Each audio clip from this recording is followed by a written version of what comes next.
gonna be a crappy video, but because I forgot so many things after only a couple of weeks. But innate immune system. So infections and disease are two different things, where disease has to have the damage to the host that impairs the host function, where infection just means that it has an established microorganism regardless if there's any harm done to the host. And this is just a little scale of the size for different viruses and intracellular bacteria, extracellular bacteria, fungi, and parasites. And this is the unit is meter, and it gets increasingly larger from left to right. The parasite is the largest, the virus is the smallest, and bacteria and fungi in between. How do our body detects pathogens, the intruders? So pathogen has antigen on its surface, and on the surface of antigen there's an epitope, and we call this a pathogen-associated molecular patterns called PAMPs, and we detect PAMP through the PRR, which is pattern recognition receptors on the surface of the macrophage or different immune cells. So on the surface of the macrophage, we have this antibody, and then the antibody has this pattern recognition receptors, PRR. And this will come useful later on. This is a different structure of the wall of bacteria, specifically gram-positive and gram-negative bacteria. Gram-positive bacteria has a peptidoglycan, a very thick layer of peptidoglycan, whereas for the gram-negative, there's a thin layer of peptidoglycan, and on top of that, there's a LPS, which stands for lipopolysaccharide. And our body uses to distinguish them based on whether they have LPS or peptidoglycan. So myeloid cells are just the blood cells, basically. And we have our red blood cells, or in the fancy word, we call it erythrocyte, and we have platelet, or we can call them megakaryocytes, and white blood cells, we also call them leukocytes. And red blood cells last usually up to 120 days, platelet 5 to 10 days. And among leukocytes, or white blood cells, we have many different kinds. They divide into two different kinds, granulocytes and monocyte. Monocyte has a monocyte and macrophage. Monocytes lives up to 2 to 12 days. Yes, 2 to 12 days. And for the granulocytes, we have basophils, eosinophils, neutrophils, and mast cells. Basophil basically amplifies the allergic response of our body, and eosinophil basically kills the parasite. Mast cells is responsible for allergies. And neutrophils will go in depth later on. But this shows how the percentage of the composition within plasma. So basophil will have less than 1%, eosinophil 1 to 3%, neutrophils 50 to 70%, and mast cells less than 1%. And the lifespan is, as is written here, basophil lasts from hours to days, eosinophil 5 to 12 days, neutrophils 6 hours to 2 days, and mast cells from hours to days. It depends. Let me zoom in a little more. Okay. So we're going to talk about a complement system. Complement system is present everywhere, whether it be blood or within the tissue, interstitial tissue, interstitial spaces, etc. Wherever the infection can occur, there will be a complement system. So we have three pathways for a complement system. Classical lectin pathway. This can be also called mannose binding pathway, or MBL pathway, which MBL stands for mannose binding lectin pathway. And third, alternative pathway. Let's talk about classical pathway first. So it begins with antibody attaching to the pathogen. And this figures depicts that. So pathogen has an antigen on the surface, and we have epitope. Antigen is not shown on here, but it works the same. So when there's an epitope on the pathogen, our body detects it with our antibody.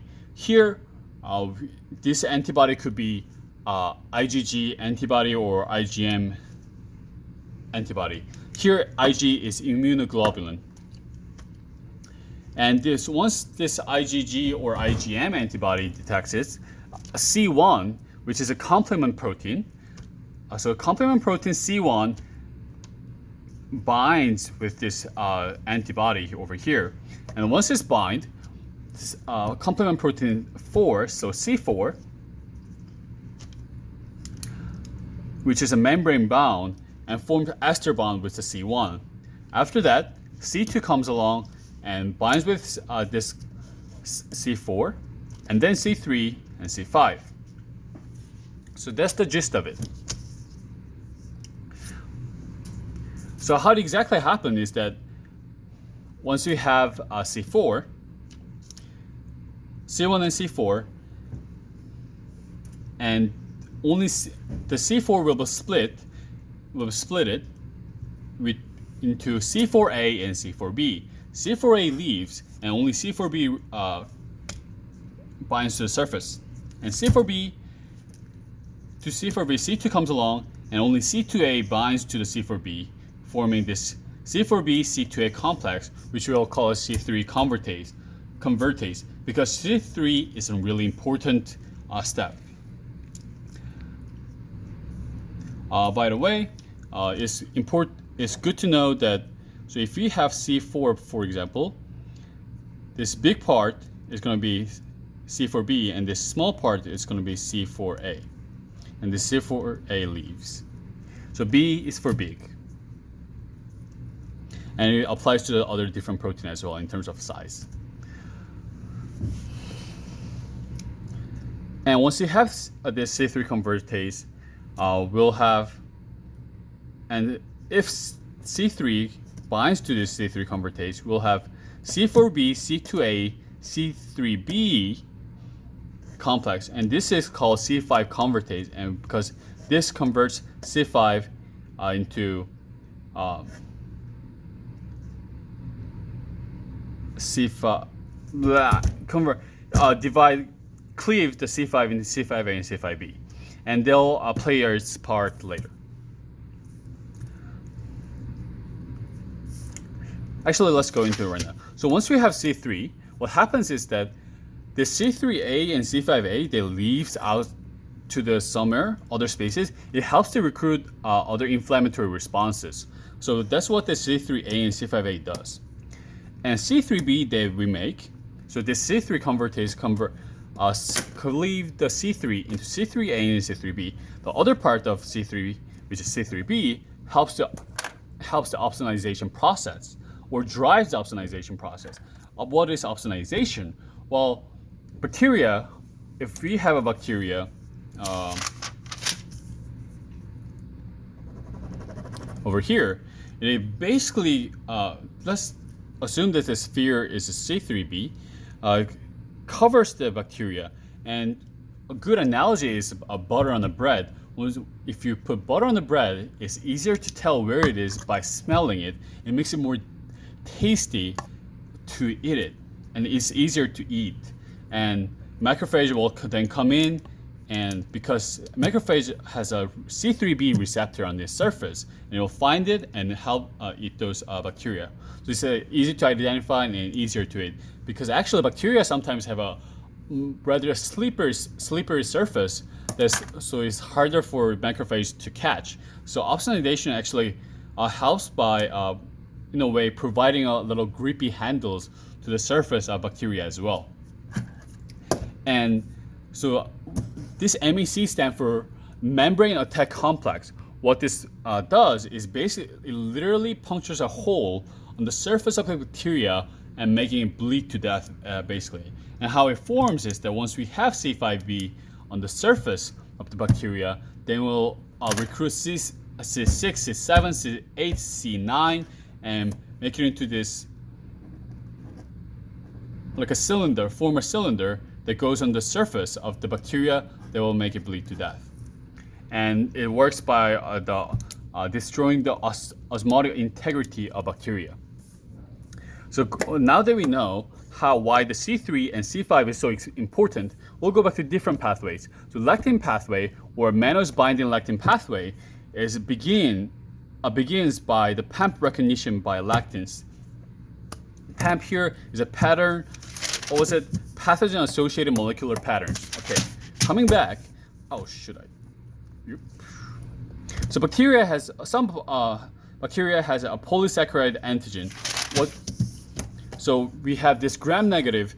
We know that we have a lipopolysaccharide, so it will be for gram-negative bacteria. Once you have this antigen, it will be detected by the MBL, the mannose binding lectin protein, and it has the MASP1 or 2 over here, and they will cut C4 and C2, or cleave C4 and C2 to make it into C3 convertase right over here. Same thing that we used on the classical pathway.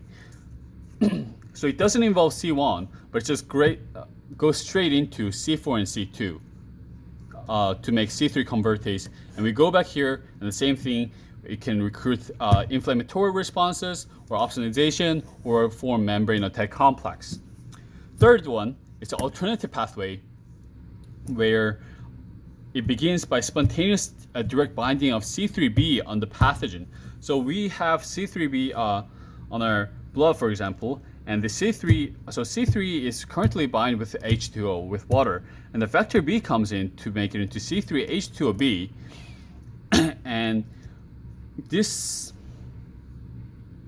vector D comes into play to cleave this B into two different pieces. So the C3H2OB becomes C3H2OB small b, and the other part, the BA, goes out to do something else, and we have this C3 water BB fluid and this acts as a C3 convertase, and this is for the fluid phase.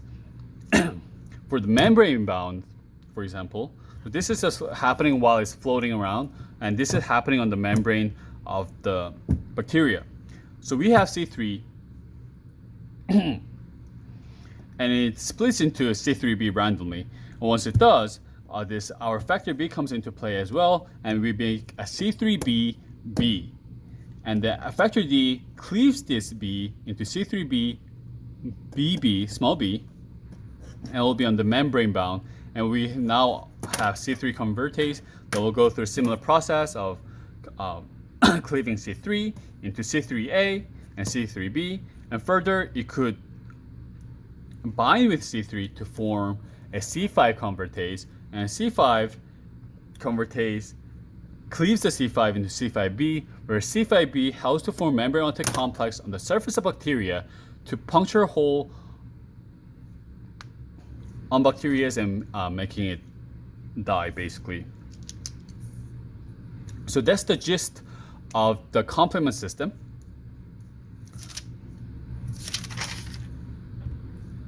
And this kind of depicts how the macrophage engulf the opsonized bacteria. So on the surface of bacteria, we have this C3b on it, and macrophage has the CR1 receptor that detects the C3b. And it also has a C5a recognition receptor on macrophage as well. And this macrophage basically engulfs it once it detects it through this receptor, and C5a receptor on the surface of the macrophage helps to activate this macrophage. So how do we regulate this complement system? Well, there's several different ways. We have a decay acceleration factor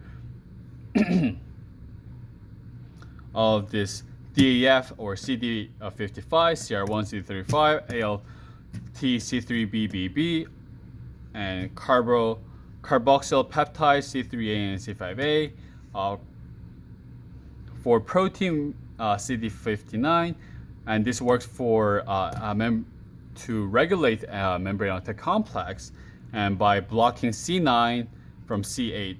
So we have this C5b678 formed, but the last piece C9 can't bind with C8, hence preventing the MAC membrane anticomplex from forming. So this one prevents C3 convertase from forming. We have factor 1 that hinders C3b and C4b, and we have C1INH that also regulates the complement system by preventing the cleavage of C4 and C2 on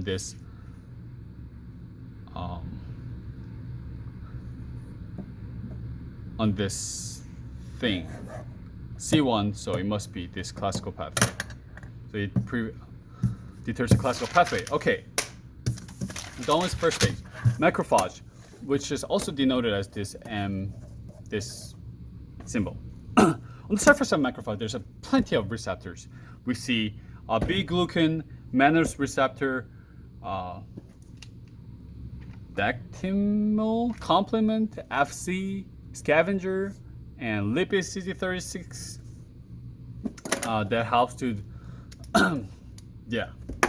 And interestingly, macrophage in different locations are called with different names. For example, brain macrophage that's found in brain is called microglia. Lung is alveolar macrophage. Epidermis, so on the skin, Langerhans cells, and the liver is called Kupffer cells. Okay, so phagocytosis. Phagocytosis is just a process where cells just engulf other pathogens and such. First, the pattern recognition receptor recognize the pathogen, and it attaches to the surface. The pathogen and macrophage attach, and then a macrophage engulfs it and form a little vesicle called phagosome. So after attaching, so this is very out of scale, but lack of space. So we call this, that's what it looks like, and this vesicle is called phagosome. We have this lysosome vesicle inside the macrophage, and lysosome has a very strong acid in it. So you can think of it as like our stomach, which has a pouch with strong acid in it. It binds this lysosome and phagosome vesicle binds together to form a phagolysosome. And here the pH dropped from 6.2 to 4.5 to 5, and it becomes a lot lower in the acidic environment, and it destructs the pathogen. And then it poops out, or exocytosis.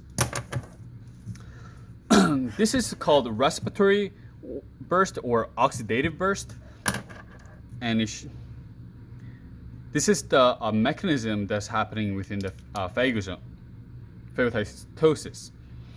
There's a O2, and we have this the phagosome NADPH oxidase, which we sometimes call it PHOX, FOX, converts O2 into superoxide anion, and the superoxide dismutase converts O2 minus into H2O2, and this is hydrogen peroxide basically. And this H2O2 form OH minus, that's basically a hydroxyl radical, and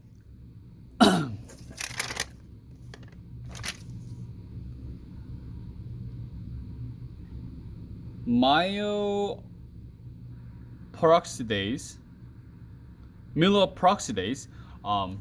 and chloride ion helps to form hydrochlorous acid, which is bleach basically. And that's how they make this strong hostile stuff for pathogens. So PMN is stands for polymorphonuclear leukocytes, and this indicates a neutrophil, and that's how we shorten it. And this shows just the general pathway of the neutrophils. On the surface, this is like the surface, this is exterior, and this is inside of the neutrophils. And this is just different pathway that helps to how the phagocytosis happen. So neutrophil can also do phagocytosis just like the macrophage. And this thing comes in, and the oxidase goes in, and the primary, secondary granules goes in, and lysosome also goes in, and it basically should digest it. Apoptosis. So apoptosis is a programmed cell death. And this is a second mechanism for neutrophils on how it deals with the pathogens.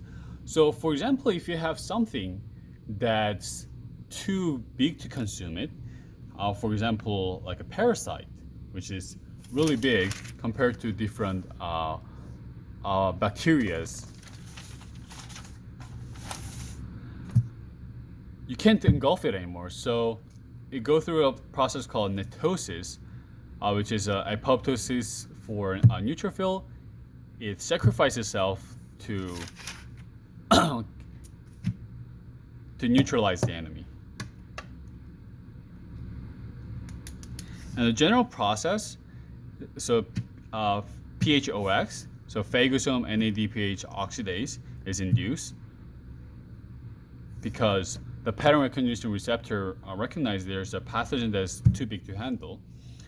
And so intracellular membrane, it breaks down inside, and then neutrophil elastase and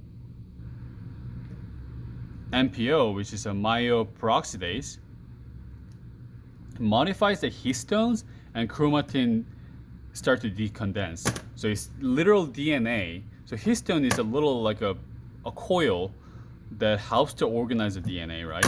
So it kind of loosen its DNA, and the plasma membrane ruptures and spits out its loosened its DNA, and it covers the pathogen that is trying to attack, and that's the netosis. So now we're going to talk about how neutrophils goes to the right place. So while macrophage is everywhere in our body, a neutrophil isn't, but it has to go.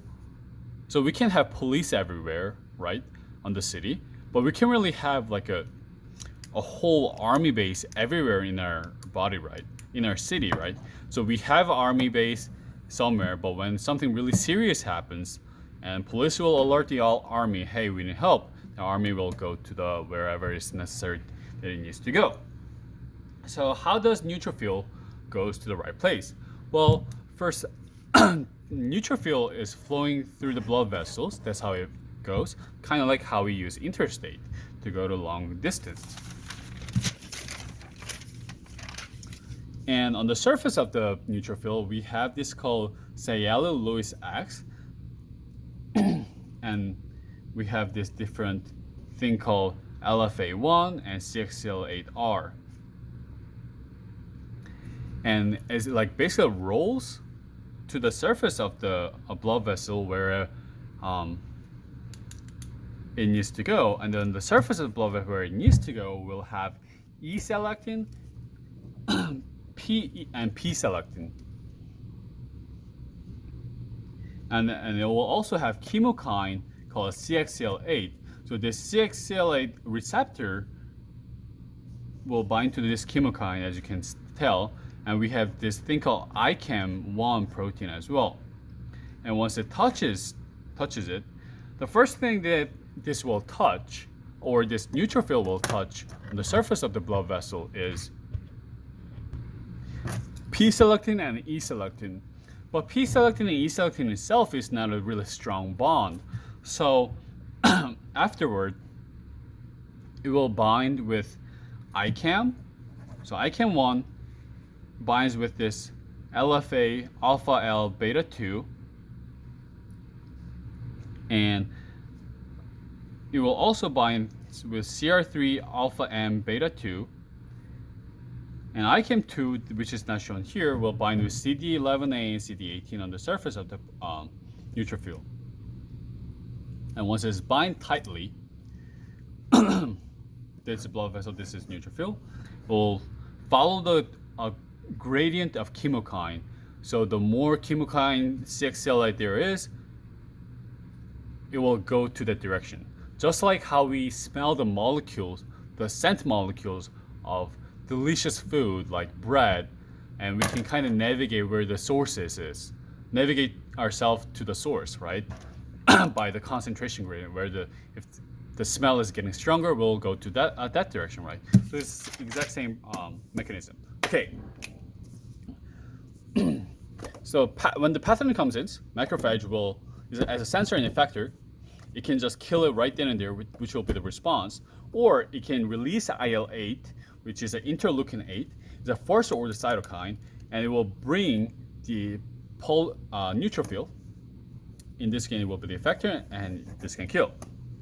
In other cases, macrophage can release IL-12, interleukin-12, and they will bring T cell, and T cell will bring release IFN gamma, which is a second-order cytokine, and they will activate macrophage and kill the pathogen. Inflammation. So this is just a basics. We're starting to see this little stuff that we don't know. So we're going to go into it. So inflammation. There are many different cytokines that's released during inflammation process. So TNF, tumor necrosis factor, can have local and systemic effect, but basically in essence, local is good, systemic is bad, and yeah. TNF, there's a multiple kind. There's alpha, beta, and gamma, but we're not going to go into TNF gamma. But TNF alpha is made by macrophage and basically every living cells, where TNF beta is only made by activated lymphocytes. And this is basically an alarming system, you can think of it as. This is a 4 or 5 signs of inflammation. So when we get like inflamed, we'll have rubor, which is redness, and tumor, which is swelling, calor, heat, and duller pain. And if it's really bad, we can have a function lasia, which is a loss of function. For the inflammation, it's not only triggered by the infection, but in many different ways. Where, example, if we rolled our ankle, our ankles get inflamed, right? So it can be caused by infection. Then it will be detected by the PAM, pathogen-associated molecular pattern, or immune reaction, so MAMP, or trauma with DAMP, with D stand for damage, and AM stand for microbe. Okay. Liver produces many acute activation phase protein, acute phase proteins like C-reactive, MBP, and more. But it activates the complement system and opsonization. Okay, these are just list of various kinds of cytokines and chemokines. Cytokines, TNF alpha made by macrophage and basically every other cells, and these are all made by macrophage and probably some other cells, but the thing is that macrophage produce all of them. Okay, so individual effect activate endothelial cells and increase permeability, so it can easily comes immune cells can come in easily and forms clot, so that the infectious intruders, pathogens can't go to everywhere, so we clot it, so it contains it in the area, and it can cause fever, and it also this tumor necrosis factor alpha is toxic to tumor cells. IL-1, it increases activate endothelial cells, permeability goes up, and production of neutrophils goes up. And IL-6, hematopoiesis, so it's just the production of the blood cells goes up, permeability goes up, acute-phase activates, IL-12, NK cells, the natural killer cells, which we'll talk later, not in this video, but we'll activate the NK cells, INF gamma gets produced more, CD4 this will be talked later, but it helps to activate T helper cells, and this IL-8 and CYCL8, these chemoattractants, kind of like this one, that brings in the help. And so cytokine action has a 3 different mechanisms. It can autocrine, so activate itself, or paracrine, so it will activate the cells nearby, or endocrine, it will affect the one that's distant to its cells, so far away. And this various inflammation factors or cytokines have a special feature, which 5 of them are shown here. So it's pleiotropic, so we can see that this just one TNF alpha has a various functions. So one does like many different things, is redundant. So we can see that the permeability increase is happening not only by TNF alpha, but with IL-1 and IL-6 as well. So redundancy and this synergetic effect. So it's not just one cytokine and one cytokine just have like an output of 2, but sometimes they have amplified effect, like 3. And they also need to regulate these cytokines, right? So they have thing called antagonistic effect, that basically cytokine inhibits the other cytokine, and cascade is basically positive feedback. One thing does leads to another, and like goes like whoop, and then goes like cascaded positive feedback. Bunch of things happen super quickly. So IFN is basically a warning signal for virus. IFNs the interferon, and it makes the other cells to be at the antiviral state. So how virus reproduces by through the other cells that has like DNA and reproduce themselves. They inject their DNA and use the cell as a factory to reproduce the viruses. So what it can do to be antiviral state, we can stop all the metabolism that replicates our DNA. And even if the virus DNA comes into the cell, since there's no DNA that's getting replicated, in other words, there's no electricity provided to the factory is not going to run, and virus won't be able to get produced as factory is just shut down. So there are different kinds. Interferon 1 has alpha and beta that's produced by leukocyte and then fibroblasts and every other cells, and there's interferon 2 that's called gamma, and it's produced by NK cells and T cells, and 3, there's interferon 3 is gamma. But we have this, we can see this picture, interferon dimer is binding to this receptor, and it can cause this IFN can cause like flu-like symptoms, headache, nausea, vomit, diarrhea, depressions, and more terrible symptoms.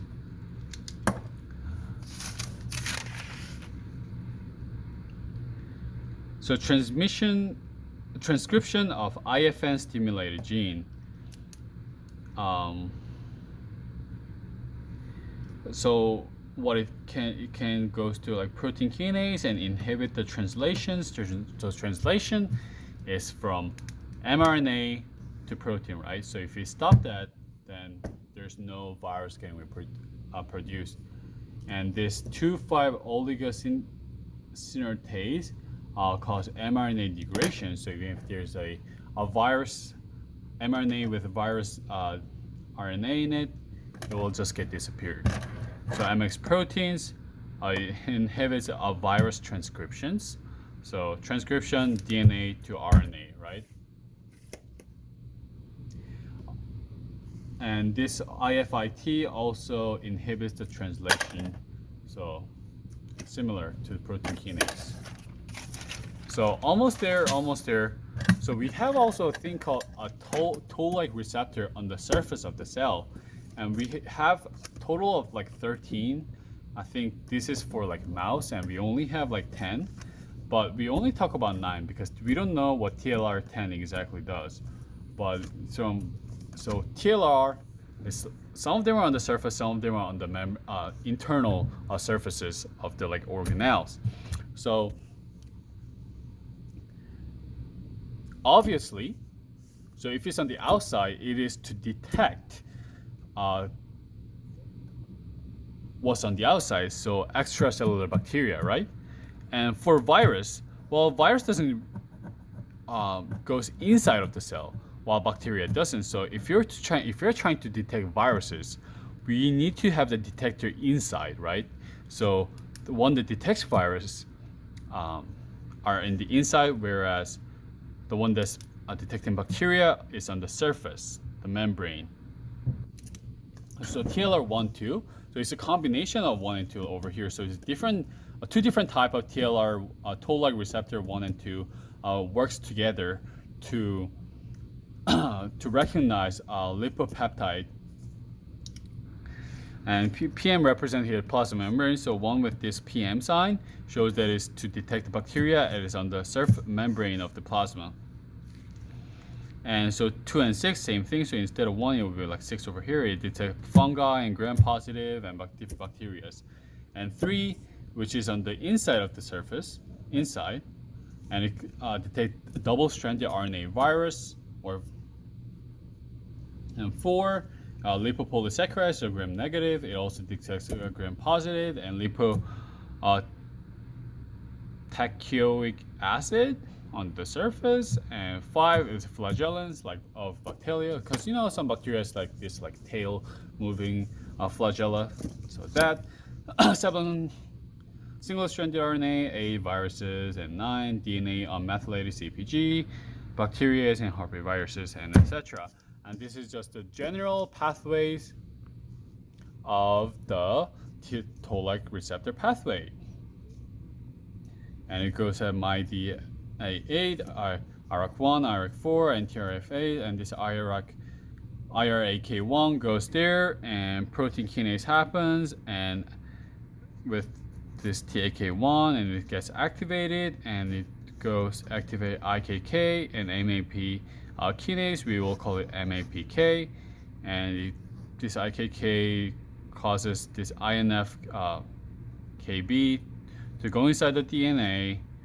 This is like a nucleus, so they go inside the nucleus, and so NAFKB dependent transcriptase and NAPK dependent transcriptase, and it like produces a gene or activate the gene to produce a certain type of protein that's appropriate for dealing with these kinds of ligand or these enemies that we have. I should have talked about this when I was talking about nucleus. The neutrophil, so it's flowing, and then it just like binds to this like P-selectin and E-selectin and ICAM. And once this goes, like, it follows the cytokine gradient, and it will alert, like, it will release IL-8 and IL-1 and TNF-alpha. What TNF-alpha and IL-1 does is alerting like other cells that's nearby. And IL-8 is a chemoattractant, I think. Yes, IL-8 is a chemoattractant here, right? So it's like a here, like come here, and this is where the help is needed. So it brings more its body to fight the enemies.